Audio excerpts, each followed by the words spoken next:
good to be here. I always feel a little home at home in this area.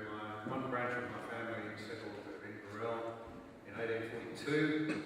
Another branch has been in us in the 1880s. So it's got quite deep roots in the area. And I just say, I'm conscious too that many of you will be grappling profoundly with the impacts of what is in many areas the worst drought we've seen in our sort of lifetimes. And I dare say that's playing very heavily on many minds here today. I want to begin on a slightly grim note. I want to say to you that over and beyond the drought, we are living in a culture, in my view, which is in deep trouble. If culture is the external wrapping that we place around beliefs, in essence, we are in trouble because we don't know what we believe anymore. We're having great difficulty understanding who we are and where we are. There's a story about two Australian diggers during the Second World War. They finally get some leave and their ship docks in Southampton. They wander into a pub, relieved to be alive in their brief break from the battlefront. They get themselves completely written off, and at closing time they're thrown out onto the street. Whereupon it occurs to them they're in a strange city and they've got no idea how to find their way back to the ship. And one of them says to the other, "Hey mate, we're in real trouble now, we don't know where we are." And the other one says, "Well, let's ask this geezer walking down the street. He looks like he might be local, he might know." And it just happens to be the admiral of the British fleet. And he's very upright, and he's very stiff and awkward, and his demeanour is covered in scrambled egg, gold, and medals everywhere. "Hey mate, we've got ourselves lost, can't find our way back to the ship. Can you tell us where we are?" And he retorts with, "I say, you men know who I am?"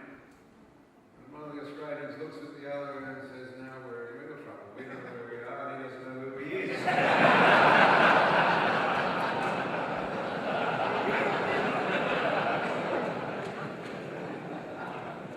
We're living in a culture where people don't know who they are, and they can't place themselves anymore. And I think this is an incredibly deep concern, and we need to understand that we do have an identity, and whether the world wants to hear it or understand it or recognise it or even be pointed to it or not, it doesn't matter. In one sense, we have a responsibility to reflect that identity to the world in a godly, humble, and firm and consistent way. David Brooks is a writer I admire. He's a columnist with the New York Times in America. And about 12 months ago, he wrote a fascinating article in which he said, just as I have, that we are in a very confused state, and talking about America, but the same applies to virtually every Western country, if not everyone, that I can think of. We don't seem to be able to find our way forward. We're so locked into battles with one another that we're not able to move forward collectively. And his basic argument is we can't get good policy anymore because we're so culturally confused. He wrote that this should not really surprise us. 60 years of radical individualism, of self-absorption, of each of us, I'm paraphrasing here, but playing at being our own God, has left us, 3 words, atomised, distrustful, and divided. And I think he's right. Those of you who know me know I'm obsessed by research and data. I think facts matter. Can I tell you this mess can be found in the data? Data. My wife and I argue over is it data or is it data? Don't tell me. I'll live in ignorance because I'll forget anyway. Whichever it is, research tends to reflect reality. My great political hero was William Wilberforce, and he said to a young MP who asked him one day about who to listen to, he said, "Go for the people who talk facts, not the people who want to give you their opinions. Generally speaking, what matters are the facts. And indeed, one of the great problems today is, in fact, that we know how to think and we know how to feel, but we can't tell the difference anymore. We can't, in fact, of course, we've been warned about that by people like C.S. Lewis for a long time. He could see it coming. We need to learn to think again, and the data is always helpful. So if we could bring up, now I'm told I've got it here, so let's just see if I can make this little cursor work. Oh, that's not what you wanted to know. Here we go. First graph. Marvels of modern technology. Isn't it amazing stuff? I know these are great screens. I have to tell you, the world is changing rapidly. About 3 years ago, a businessman I know in Jakarta, and we'd been doing some work on charitable issues for the very poor who couldn't get health insurance in Jakarta. And one day in Sydney, he said to me, next time you're in Jakarta, will you come and talk to my church? And I thought, oh, former Australia politician talking to a church in Indonesia, how's this going to go? I said to him, playing for time, I said, have you asked your chief pastor? And he said, I am the chief pastor. How many people? Well, about 6,000. Anyway, I end up there and we go in on the Saturday morning to see where I'm to talk to 6,000 people on the following Sunday. 2 lots, 3,000 in each congregation. I walk in and there's a screen. I mean, was it a screen? It was 4 metres high by 40 metres long. I couldn't believe it. They had it made a special order in China. On one side, it had a picture of me with black hair, which they'd got off the internet somewhere. A young bloke came up to me, a young Indonesian with an evil glint in his eye, looked at me, looked back at the picture, he looked at me again, he looked at the picture, he said, just how old is this picture? Then they had the church's logo, but I was obsessed with what was on the other half of this massive screen, just showing that spin is something that is not, or is multicultural, can I put it that way. It had, in tiny writing up on the top, remember this is about 20 metres by 40, this thing. We welcome our guest. I thought, that's nice. In the biggest letters I've ever seen is my name, John Anderson. I thought, that's nice. And then there's 2 tiny little words, the fine print that you often miss that can change everything. 2 little words, very significant. Former whatever. And then in the most massive writing under that, Prime Minister of Australia.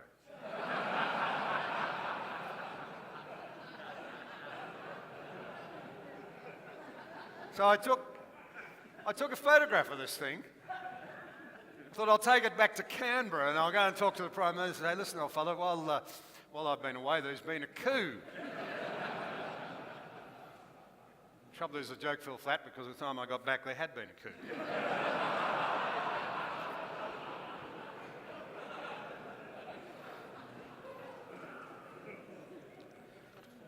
I hope the ABC is not present.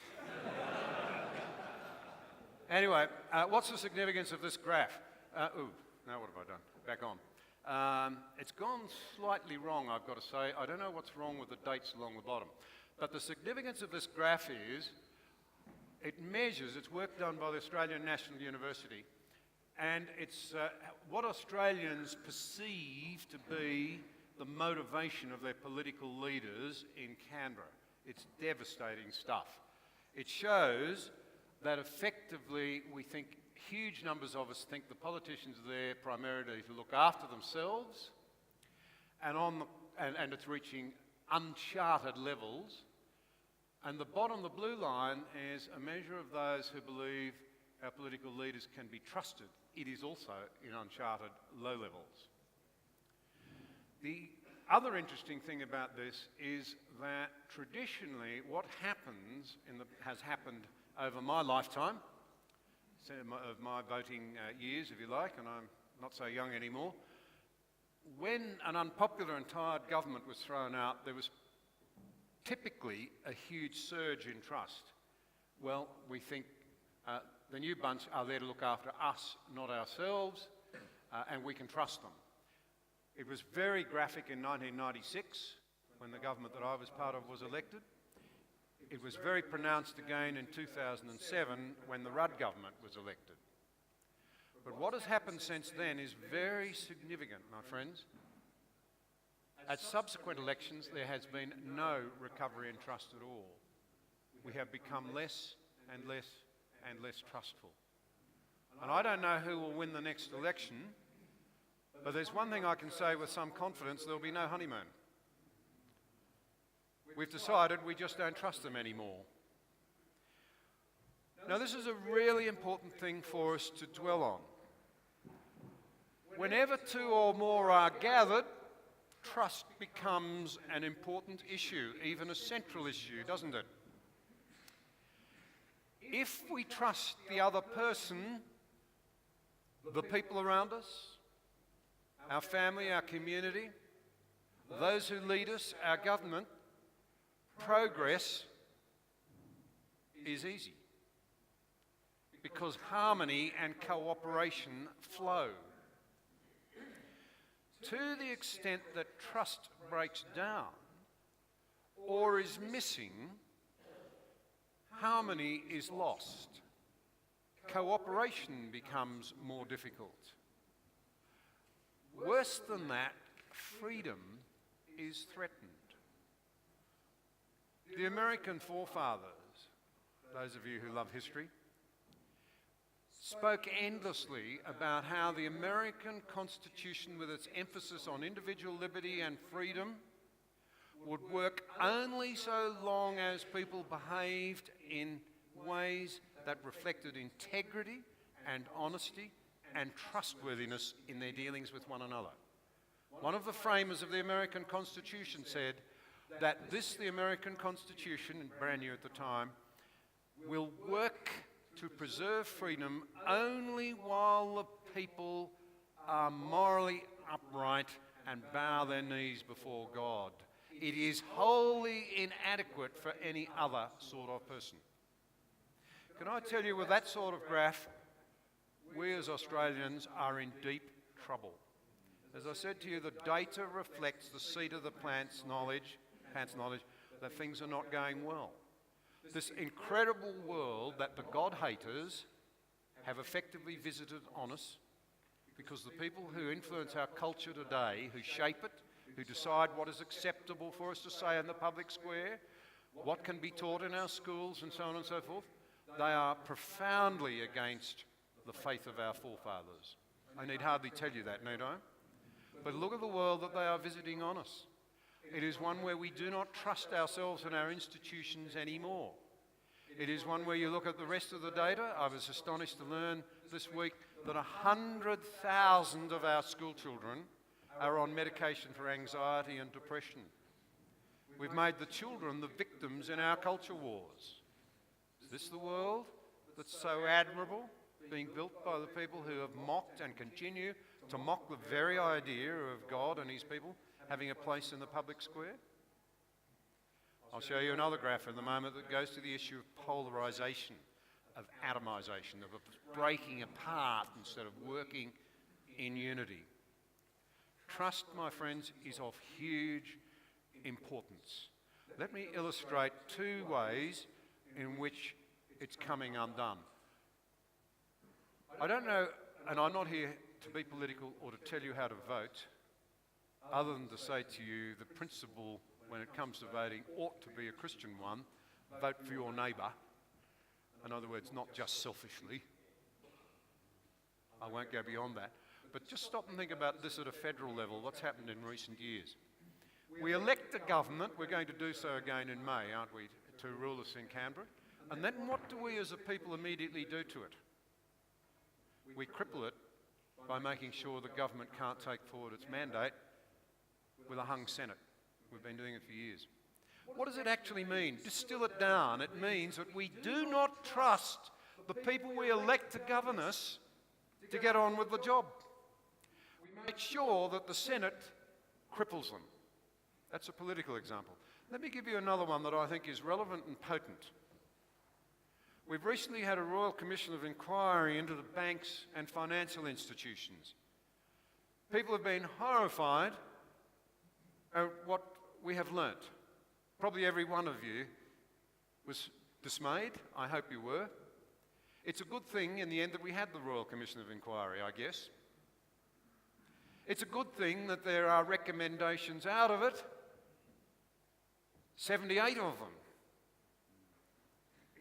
It is a terrible thing that it was needed in the first place. 78 new laws, a whole lot more surveillance, a whole lot more policing. To do what? To coerce people to do what they ought to have done without coercion. And some of you will think, oh, John, you're naive. That's silly. History is always the best teacher in this example.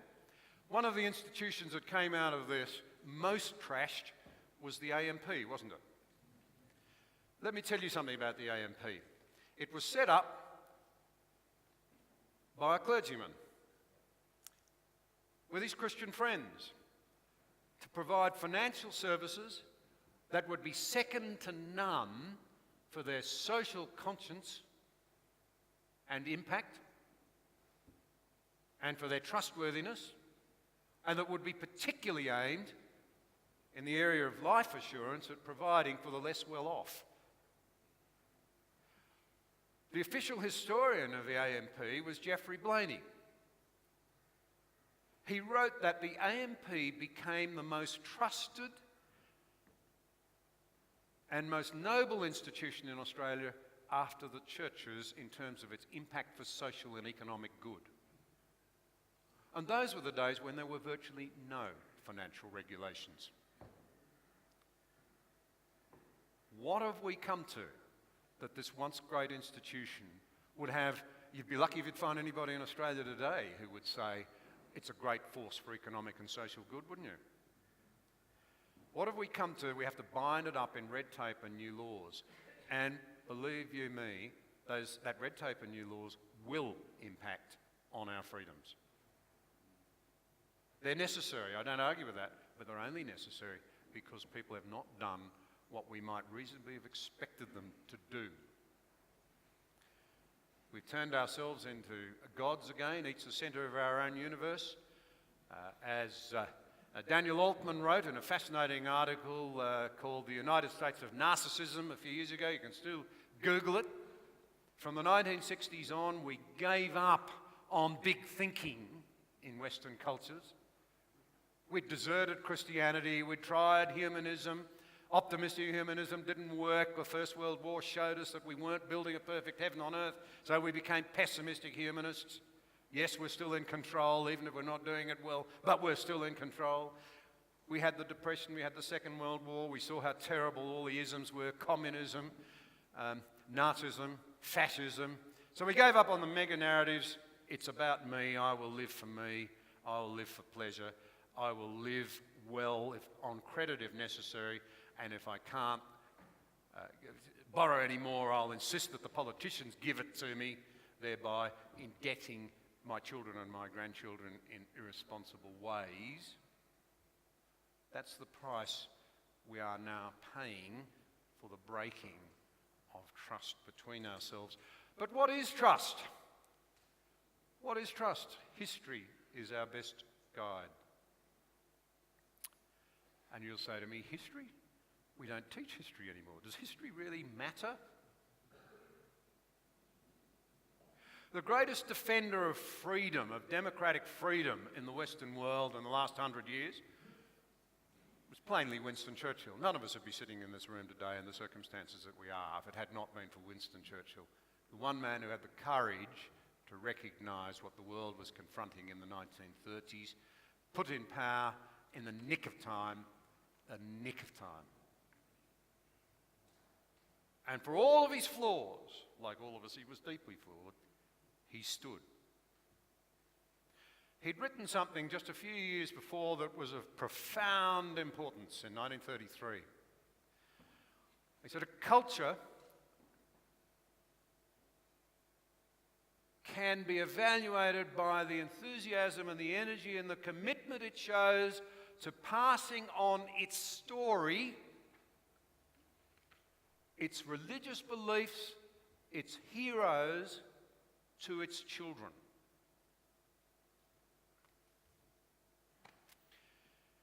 Any culture that does not pass on to its children those stories is in effect saying that the past is null and void. Thereby leaving, Churchill said, the next generation without a sense of place or direction or purpose, and, note these words, therefore open to Karl Marx's dictum that a people who do not know their history are easily persuaded, easily taken for mugs, easily led down the latest fad, easily manipulated in terms of the shaping of their uninformed consciences. Does that sound like the culture we live in? It sure does to me. I cannot believe what my fellow Australians now fall for. It is staggering. It really is. I don't know whether any of you watched Q&A the other day. Probably worthwhile. Somebody shaking their head saying I wouldn't bother watching it. I suspect that's the message. Well, the last one was worth watching because you saw this extraordinary clash between conventional thinking and clear thinking, I might add, on the panel that night, and loopy feeling parading as thinking. There's the world of difference. The world's leading economic historian is a Scot, I had to get that in, being an Anderson, called Neil Ferguson. And I asked him, you can actually find a recording of this on YouTube, because I recorded it and put it up on a website. What are the three greatest threats to our freedoms in the West today? His answer was intriguing. He said, the third least important but serious threat, in ascending order in other words, is Islamic extremism. The second is the chance of military miscalculation between today's superpower and the rising superpower. You know what he meant by that. And by the way, we are asleep at the wheel in Australia in terms of what's happening globally. We are absolutely asleep at the wheel. It's another indicator that we're so focused on tearing one another apart that we're not identifying the things we have in common as a people. The things that are blind to where you come from, Queensland or Tasmania or Glen or Perth. The things that are blind to whether you're a male or a female or the colour of your skin. The things that should unite us as Australia. Australians everywhere, we seem to be blind to them. But then he said, the greatest threat to our freedom is that we reject our history. What an extraordinary thing to say.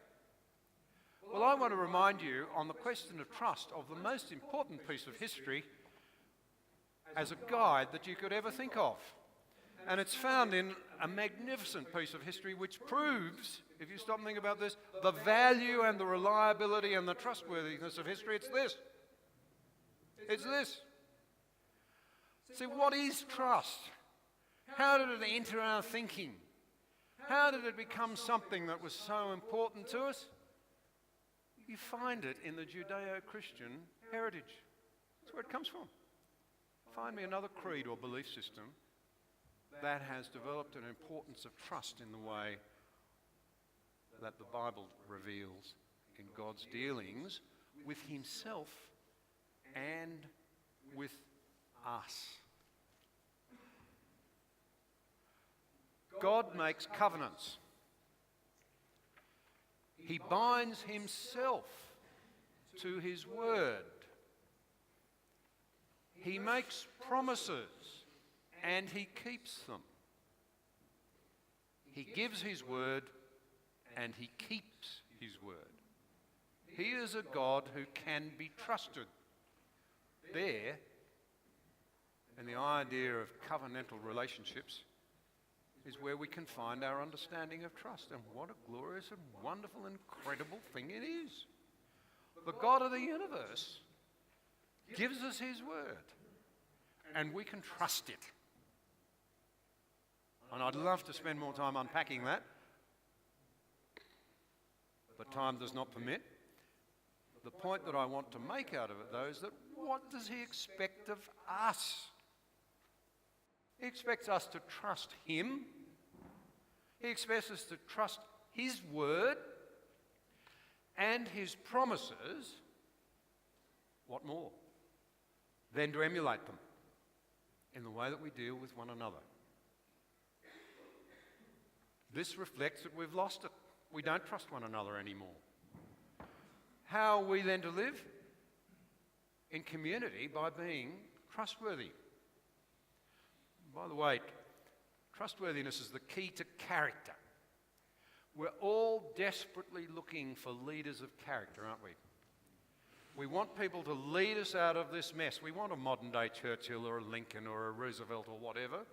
We're crying out for people we can trust. I do want to say to you on the way through, there are leaders, in my view, this is not a political statement, we just need to be a bit more discerning, who can be trusted. It's just that we're so cynical that we don't even recognise that that's what we're looking for. Can I tell you something that, having been an elector and an elected, that's profoundly important as I see our culture? When we see our leaders behaving in ways that we think are selfish, we're disgusted, aren't we? We expect them to serve us. But what do we do with our kids? Do we encourage them to serve others or to serve themselves? Our culture says, no, you're the centre of your own universe. You're your own little tin god. That's where we raise our kids. The universe revolves around you. Why are we then surprised when we see our culture playing out on the national stage, when people, leaders, look selfish? We know instinctively better. So trust is the key to character, which is what we're looking for in leadership. And character is the essential element, the one element without which a leader ultimately cannot lead to leadership. All right. These extraordinary levels of distrust are closely related to the loss of any understanding that we are, in fact, all in this together. That there is, if you like, a shared humanity. I cannot believe the self-righteousness with which we now attack one another in social media. It is extraordinary stuff. I mentioned Neil Ferguson a moment ago. He actually has written a book about it called The Square and the Tower, in which he argues that social media is so facilitating our fragmentation into warring groups that it may destabilise us to the point where we can't recover. That's pretty profound, isn't it? It's an extraordinary thing for him to say. His fellow Jordan Peterson, who's creating such a storm by, in many ways, talking common sense and pushing back against bad thinking, talks a lot about Alexander Solzhenitsyn. Who was Alexander Solzhenitsyn? He was a Soviet World War II hero who was incredibly highly awarded by the Soviet government for his bravery and his leadership during the Second World War, but after the war dared to disagree with the Soviet government and found himself in a prison, in a salt mine, freezing cold, half-starved to death. Truly appalling place. And he wrote in that extraordinary book, The Gulag Archipelago, that one day, lying in his bunk, freezing cold, hunger gnawing at his guts, he heard down the corridor the screams of a prisoner and the thuds of a guard beating him up. And he said, I found freedom in myself when it dawned on me that it wasn't only the prisoner who was a prisoner. The guard was a prisoner of the system as well. He's enslaved, or the guards are enslaved in their own minds. They're not free to a system that is cruel and brutal and dehumanising. And he wrote these fascinating words. I realised then that the dividing line between good and evil lies not between man and woman, not between captor and captive, not between black and white, not between Catholic and Baptist, but somewhere across every human heart, including, of course, of his own. Isn't that profound? That is the antithesis the antithesis of our culture, where we have retribalised and we've become unbelievably self-righteous, and we don't acknowledge our own failings, it's everybody else, isn't it? That's what you see in social media. Your position on marriage is wrong, therefore you are a bigoted hater. Does that fit with Solzhenitsyn's deep Christian understanding that the dividing line between good and evil crosses over every human heart? Does it fit with something that is quite extraordinary that lies at the heart of our democratic freedoms? Our longest-serving Prime Minister was Bob Menzies. He was a man of serious intellect who knew his Bible inside out. I'm not here to be political, it's long gone, but I am rather an admirer of his and I'm staggered by his writings. And he wrote at one stage, democracy is not a machine, it's a spirit in which, regardless of our abilities or our place in society, the Christian conception of the worth and dignity of each individual is based upon the understanding that all souls are of equal value in the eyes of heaven. What a profound thing to say. He understood that lay at the heart of democracy.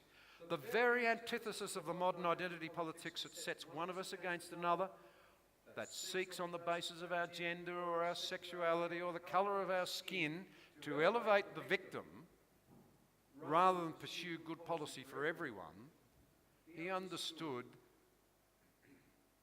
that a higher authority says that whether you're the king or whether you're a peasant, whether you're a farmer or whether you're a business person, whether you're a male or a female, or regardless of the colour of your skin, we all have an equal value in the eyes of that higher authority. How profoundly liberating is that in the face of the way we now conduct our public life? I think those insights are invaluable, but we have mocked God out of the public square. We've ridiculed him out of his place and left ourselves without a foundational pillar of our society, a basis upon which to recognise the worth and dignity of the other person, even when we disagree with them. We have destroyed the basis of the genius that has lain behind Western harmony in cultures like ours, the ability to respect another person even when we profoundly disagree with them. That's why we can't find our way forward in terms of public policy. There is another, just very briefly, graph here, as I say to you, it's always in the data. We are polarising. It's extremely interesting to note, in particular, that in Australia today, just over a third of us, it's growing reasonably rapidly, just over a third of us self-identify as left-wing. Explain the graph. Sorry, yeah, I'll try. Not much good putting a graph up and then not being able to explain it, so I'll do my best. This is a change over time. It's 1996, when just under 30% of us self-identified as left, and the orange is the people who identified as middle, and the grey is the people who identify as conservative, okay? So that's remained reasonably static. The middle has been squeezed. Those Australians who self-identify as left are expanding. Now, the point I want to make about that, and again, I emphasise I don't want to be particularly political, I just make this point. The great majority of us really would think of ourselves as centrists. Most Australians would, except for that increasing number of people now who identify with the extremes, particularly the left. But in terms of democracy, what is particularly significant about this is that it is one grouping of people who overwhelmingly now influence the public debate. And that is to say that essentially the people who self-identify as left have enormous and powerful voices speaking for them. I think it would be fair to say the Greens, most of the Labor Party, a chunk of the Liberal Party, frankly, I can think of quite a few Nats now who are quite left-wing, particularly on social issues. They've got overwhelmingly academia and the media, and they've got Get Up, and they've got the trade union movement. And the thing that most of them have in common is that they do not want our history properly taught. Have you noticed that? I've emphasised it today. The ultimate history, of course, is this. The ultimate history that we can rely on is this. So this fragmentation, I want to say to you, is deeply, deeply concerning. The breakdown of trust really threatens us. How then should we respond? Is it so serious we should despair? Can I say to you, cannot. We must not. For we are so unbelievably blessed as to have had a greater truth revealed to us. We are not to be divided on the basis of whether we're male or female or something else. We are not to be divided on the basis of where we live or our educational background or our sexuality or whatever. Rather, we are told in Peter, you are a chosen people, a royal priesthood, a holy nation, God's special possession, that you may declare the praises of him who called you out of darkness into his wonderful light. Once you were not a people, but now you are the people of God. Once you had not received mercy, but now you have received mercy. Dear friends, I urge you as foreigners and exiles. You sometimes feel like an alien in your own land? Good. You should.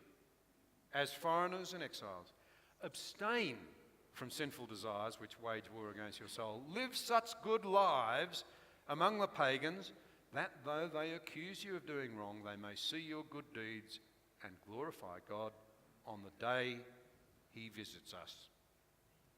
God's word is trustworthy. We can believe it. We need to act on it. We need to reflect it. And if the point needs to be made more powerfully, remember these astonishing words. There is neither Jew nor Gentile, neither slave nor free, nor is there male and female, for you are all one in Jesus Christ. Thank you very much.